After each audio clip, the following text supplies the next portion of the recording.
Harden and the Rockets got a win against CP3 and the Thunder, and Giannis and the Bucks lost to the hometown Orlando Magic. But of course, we start where last night ended in the playoffs with the number 8 seed Trailblazers that had to play in to get there.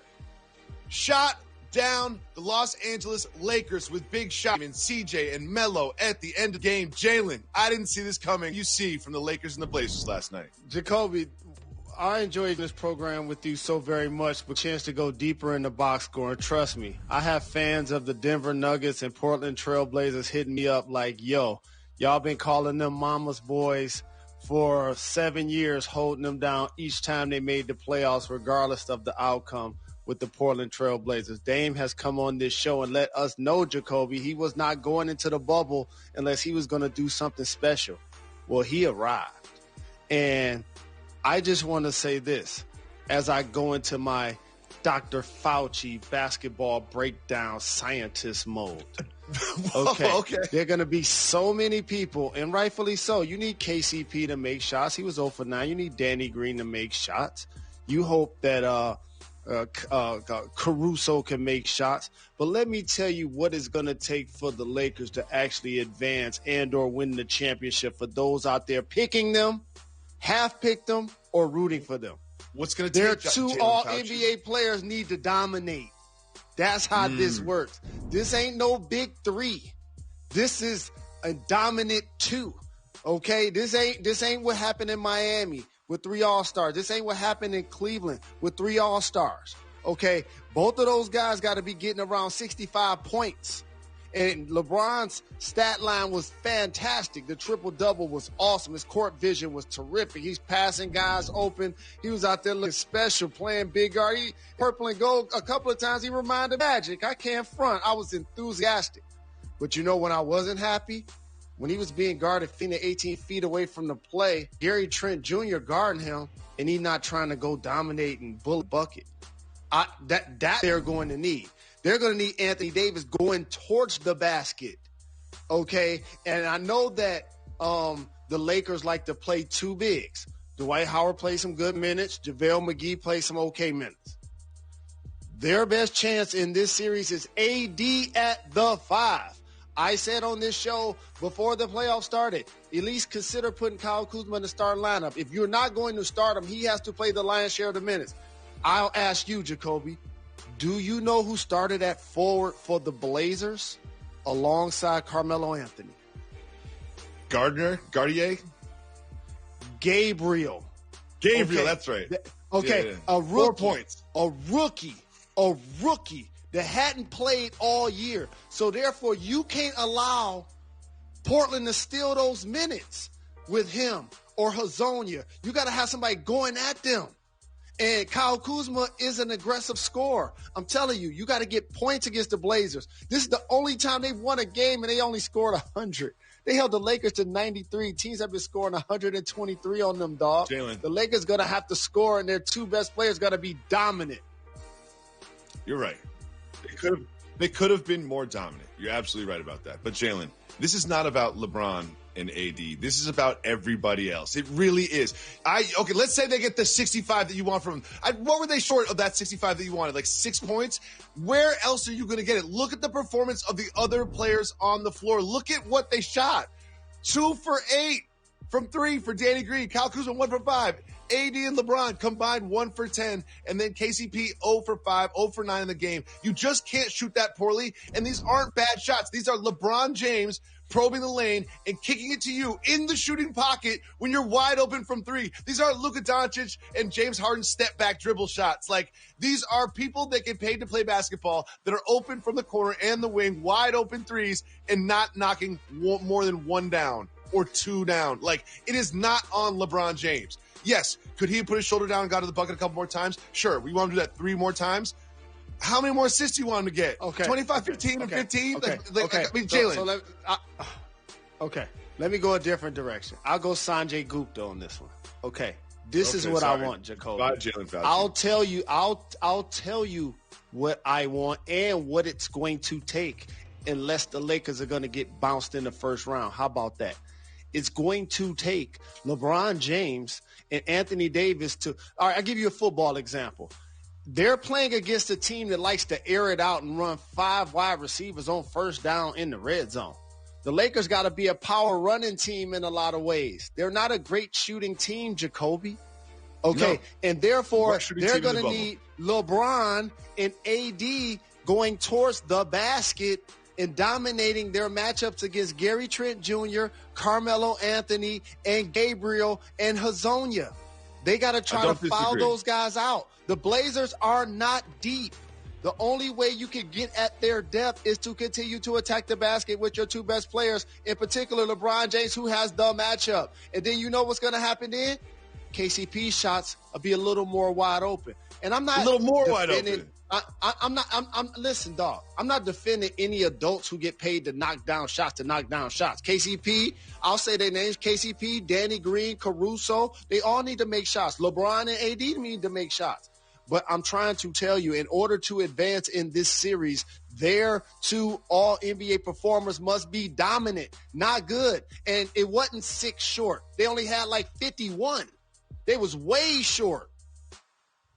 Jalen, I did not walk away from that performance being like, you know what? We need more from LeBron and AD. I didn't walk away from that being like, we need more from LeBron and AD. I did not. I said we need more from everybody else in purple and gold. Someone get Avery Bradley here. Dog, when you get a chance, I want you to watch the game. Somebody count the number of times LeBron James at 6'9", 260 pounds, caught the basketball 15 to 18 feet away with Gary Trent Jr. on him. You know what you got to do right there? You got to swing through, punish him, and take a bucket. A couple of those dimes were awesome. They were great, but you got to pound him. And you know what happens when you do that? He and Melo might not have the legs laid to make the 3-point shots that they ended up making that became daggers. And then you can't play your 2 bigs. Dame Lillard, his nickname is Logo. He's pulling up across half court. You got to have a big that's going to get out there. You can't be playing 2 of them. That plays into Portland's hands. AD at the 5. I mean, I do agree with AD at the 5. We do have to move on. One thing we always want to put a spotlight on is not just what happens on the court, but also what happens around the court. And take a look at these images of LeBron and the Los Angeles Lakers. As they arrived at the game, they're wearing sort of a remixed MAGA hat that says, "Make America Bring Justice to the Cops Who Murdered Breonna Taylor." I need one of those. I'm sure you can get one, Jalen. I'm sure you can. Moving on to another surprising result in yesterday's contest, I should say, because this was the Bucks and the Magic, and this was the first game, and I did not think it was going to be close. And guess what? It wasn't that close early because the Magic just actually jumped out and blitzed the Bucks early on. The Bucks did come back. The Magic held on to win, powered by Vucevic. What do you think of this Magic performance and surprising result? Congratulations, Adam Silver, NBA Commissioner, Michelle Roberts, Players Association, Chris Paul.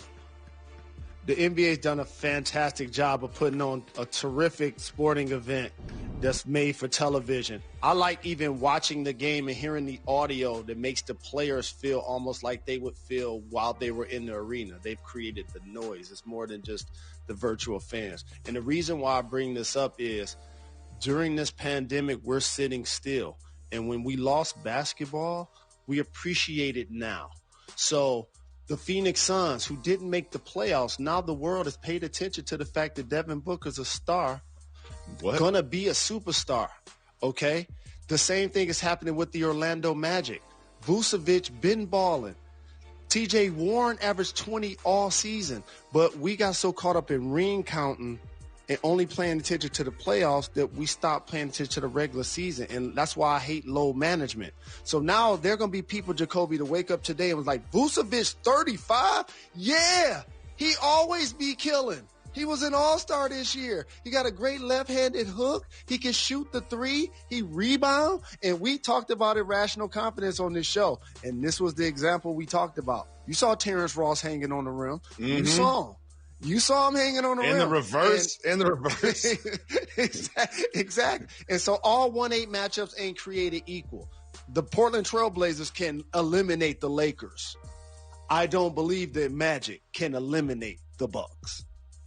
Absolutely not. And one thing I'm not going to do is overreact to game one wins. If you remember last year, because I remember exactly where I was when they were playing the Raptors and the Magic won game one against the Raptors, and I started to say to myself, maybe this can happen. And guess what? We all know what the Raptors went on to do, and it's probably more likely that the same thing will happen this year with the Bucks, that they lose the first game of the playoffs and win the last game of the playoffs, than it is that the Magic win this series. But it was a great performance, and it was another reminder that every single team, whether you're number 1 seed or the 16th best team in the playoffs, they're all full of professional basketball players. They can all put the ball through the hoop. And if you underestimate them, or if you don't come out with the right energy, something like this will happen to you, because this was kind of a wire-to-wire win. This wasn't like they snuck it out at the end. They waxed them. This was wire-to-wire. They jumped out and blitzed them. Like, the Magic hit everything in the first quarter. And I didn't see enough from the Bucks. I didn't see, like, enough energy, enough urgency from the Bucks during this game.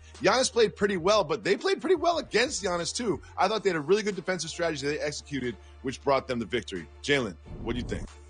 Giannis got the numbers that you want him to get, and that should result into a victory. The problem is they gave up 122, and that's not Bucks basketball. They normally lock down defensively. And offensively, a couple of these guys have to consistently show up to play. David Jacoby, Chris Middleton playing alongside the Greek Freak has become not just an all-star. When you do it a few times, he's becoming a perennial all-star. So we're going to need him to show up consistently. Eric Bledsoe, when the playoffs happen, remember now, Scary Terry made a name for himself against Eric Bledsoe, showing up wearing jerseys and everything to the game. Okay, Eric Bledsoe got something to prove in these playoffs. He need the ball. Okay, Lopez got a ball. Okay, and Vucevic was an equal opportunity employer. He was giving all of them work. And so I'm pretty sure they're now going to regroup and understand they got to get their character back defensively, but they're still going to need those guys to make the shots that they made during the regular season and be productive. Jalen, there's so much more to discuss. We have James Harden going off against his old team, and we also have some very revealing body cam footage of the incident between us. Discuss the topic. Stay, hit the brakes. If we will keep it moving, and we start with new video of the incident between a deputy and Masai Ujiri. Hit the brakes. Jalen, here is the video put by Masai Ujiri's. This is the body cam footage put out by Masai Ujiri's attorneys. Jalen, what do you see? Let me tell you what's very disturbing, Jacoby. The NBA black president, his video, his team won a championship in an NBA arena, and one of the security people that work that night decided that they wanted to harass him as he went to the floor to celebrate the championship with his team that they had just won on the road.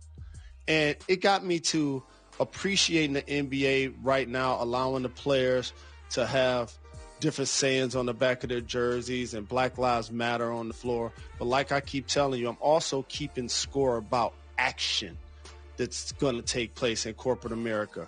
And as much as I want to believe that the civil rights movement has been something that has been embraced because it's the right thing to do, a lot of what I know is it's been embraced because it's been forced on a lot of people.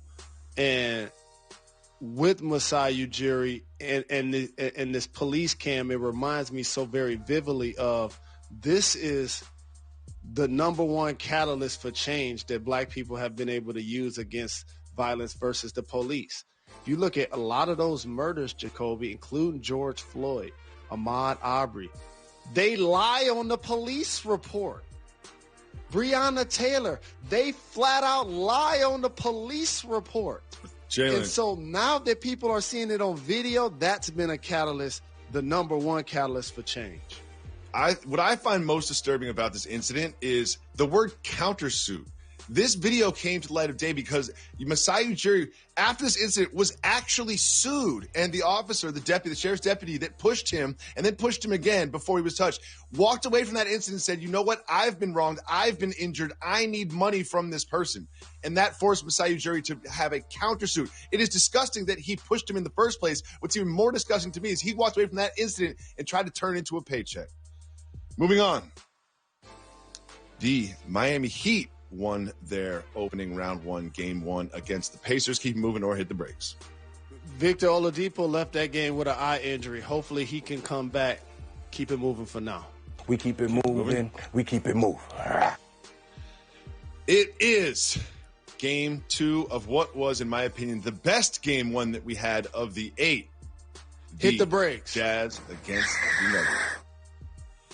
Jalen, Jazz Nuggets game 2. Of course, Donovan Mitchell had 57, but it wasn't enough to stop Jamal Murray and the stretch mark 5. Jokic, what do you think happens when these two match up again? I, looking deeper into the box score, and want to see the Denver Nuggets create that kind of pecking order of 9 guys that they're going to rely on to do to play the lion's share of the minutes. I think them going so deep into their roster, playing 12 players so much, it doesn't allow them to it seemed like sometimes too many guys have the green light, so to speak. And I think Jokic is that guy. I know Murray's that guy. Michael Porter's shown me to be that guy. You know, they're playing without Barton. They're playing without Harris. So I just think they should funnel the ball through those guys and allow everybody else to play off that action. Then when Monte Morris comes in, he can get going, kind of do it that way. Moving on, we have some Chase Young video that I really want to show you. Keep moving or hit the brakes. Chase Young was just playing at the Washington football team's O-line camp, and here's what he did to a grown man who gets paid to play football. You know which one Chase Young is because you watch him do that. Jalen, do you think he will have that kind of Bosa-like impact in his rookie season if they ever play football? I think he will. And Jacoby, while I'm a Michigan Wolverine through and through, I do pay attention to who's playing on the other teams, especially when they've beaten you basically for the last 2 decades. And all of the guys you just mentioned, I got a chance to see up close and personal, and they're really good. And he is too. So the answer to your question is absolutely yes. Well, things got extremely socially awkward for a new Hornets announcer, John Falk. Keep moving. Hit the brakes. He was tweeting about the game that we were just discussing and how great the Jazz-Nuggets game was, and he didn't write the word Nuggets. He wrote the N-word. Jalen, I believe he did not intentionally do this. I've read the article about it where he says he did not intentionally do this. Do you think that he's still at fault for posting it in any way, shape, or form? Well, here's what I believe, and I just got a new phone. And so when I saw this story, I was like, as somebody who stopped using the N-word in the early 2000s, I just decided I didn't want to use it because I didn't want people who didn't look like me using it. And sometimes when people who did look like me was using it in front of people who don't look like me, it kind of got awkward, especially in professional settings. So I stopped using it. So with that being said, I looked down at my phone, Jacoby, and I literally went to Twitter and I typed Jazz versus, and I was trying to get to what he ended up typing. And what I realized is my autocorrect didn't go there because I had never typed that on my phone. So what I would say to what you believe is, if he didn't mean to do it in this context, it's probably safe to assume that he's been typing that word on his phone. I don't think that's fair. Which is why he came up in that situation. I don't think that's fair That's at all. what I believe. I don't think that's fair at all. I don't think that's fair at all. That's what I believe. See, this point, I feel bad for this guy because the I and the U are right next to each other, and the R and the T are also right next to each other. And he said he tried to get it out as soon as possible, and it just didn't work out for him. And he did apologize because one thing about that is if you write it, you should read what you write before you send it. And if I looked over something that I was about to tweet and I saw one of the most explosive, controversial, and Welcome back to Jalen and Jacoby. Jalen, one game we haven't discussed from yesterday is the Rockets beating the Thunder. James Harden did his thing. What do you think this means for the future of this series? This is why James Harden is one of the top 5 players in the NBA. They were one of the best teams in the West, regardless of CP3 or Russell Westbrook's arrival. Great job by Mike D'Antoni suffocating the mid-range where CP3 and the guards of OKC like to operate and grabbing boards, and James Harden breaking down the defense. They can win this series if Russell Westbrook does not play. Jalen, one of the most exciting games was the Mavs Clippers, and the Clippers beat the Mavs. Wasn't enough from Luka. Can they beat the Clippers in Game 2? I don't believe so. I think the Clippers are going to play a lot better offensively. I think they'll get a lot more ball movement. Look for Lou Williams and Montrezl Harrell to start working themselves into the offense. I think this is going to be a 5-game series at the most.